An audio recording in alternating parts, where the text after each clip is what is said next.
వరిధాన్యం విషయంలో BRS versus Congress ఈ రెండింటి మధ్య పోటాపోటీ నడుస్తున్నది. కేసీఆర్ ఎన్నికల ప్రచారం ప్రారంభించింది మొదలుకొని రైతు సమస్యలని చాలా ప్రధానమైన ఎజెండాగా తీసుకున్నారు. అందులో రైతులకు నీళ్లు, కరెంట్ అన్నారు, అకాల వర్షాలకు నష్టపోయిన వారికి పరిహారం అన్నారు. వెంటనే ప్రభుత్వం పరిహారాన్ని ప్రకటించింది. సుమారుగా 15,000 ఎకరాలలో ఎకరాకు 10,000 చొప్పున పరిహారం అందజేస్తామన్నారు. ఇప్పుడు వడ్ల సమస్య వచ్చింది.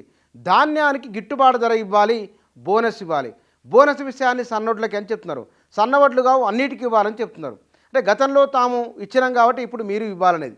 ఇప్పటికి వీరు చెప్తున్నది 2,000 కోట్ల రూపాయల అదనపు భారం పడబోతున్నది వీటికి ఇవ్వడం వల్లనే. అంటే గిట్టుబాటు ధరకు ప్రతి గింజను కొంటామని, బోనస్ విషయంలో మాత్రమే సన్నవడ్ల రకానికే ఇస్తామని వీరు అంటున్నారు. సన్నవడ్లకు కాదు, అన్నింటికి ఇవ్వాలనేది.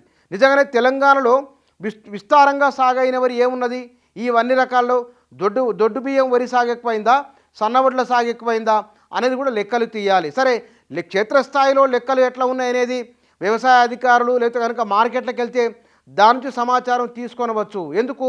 సన్న రకం ధాన్యం ఎంత వచ్చింది? మొత్తం వరి ధాన్యంలో 10% 15% సన్న వరి ధాన్యం ఉంటుంది. మిగతా అంతా దొడ్డు ధాన్యమే ఉంటుంది, దొడ్డు రకం రైసే ఉంటుంది. కాబట్టి వాటికి ఇవ్వడం వలన ఎక్కువ మందికి మేలు జరుగుతుందని బీఆర్ఎస్ వాళ్ళు అంటూ ఉన్నారు. సన్నవడ్ల రకానికి ఇస్తామని కాంగ్రెస్ వారు అంటున్నారు. సరే, ఈ విషయంలో నిర్ణయం ఎట్లా ఉండబోతున్నది? ఎందుకంటే ఇదే ఫైనల్ ఏం కాదు, ఇదే శిలాశాసనం ఏం కాదు.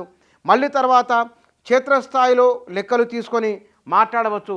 అందుకోసమనే వీరు రాసింది ఇక్కడ సర్కారు సన్నాల రాగం అనేది. అందులో వచ్చే సన్నధాన్యం 10% కంటే తక్కువ, అన్ని రకాల వడ్లకు 500 బోనస్ ఇవ్వాలి. ఒకవేళ ఇట్లా ఇస్తే గనక ప్రభుత్వం పైన పడుతున్న భారము 6,000 కోట్ల రూపాయలని. ఇక్కడ సీఎం ఏమన్నారు? రేవంత్ రెడ్డి నిన్న మీడియాతో మాట్లాడుతూ వారు చెప్పిన మాట అంటే రైతులకు నష్టం కలగకుండా, రైతులపైన భారం పడకుండా ప్రతి గింజను కూడా ప్రభుత్వం కొంటున్నది. తడిచిన ప్రతి గింజను కొంటాము వారన్నమాట. రూపాయి తగ్గకుండా మద్దతు ధర చెల్లిస్తాము.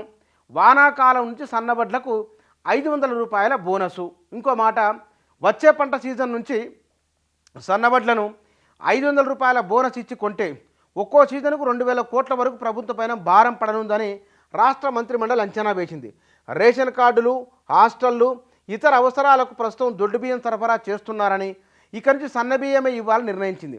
పలు జిల్లాల్లో ఇప్పటికే 50% పైగా ధాన్యం కొనుగోలు జరిగిందని మంత్రిమండలికి అధికారులు తెలిపారు.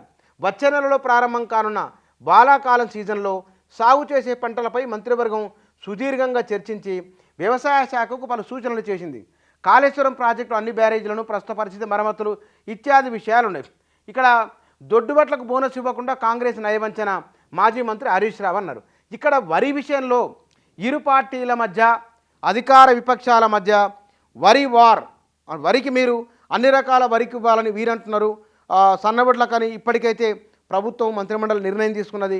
రాబోయే రోజుల్లో ఈ విషయంలో ప్రభుత్వం ఏ నిర్ణయం తీసుకుంటుందో చూడాలి.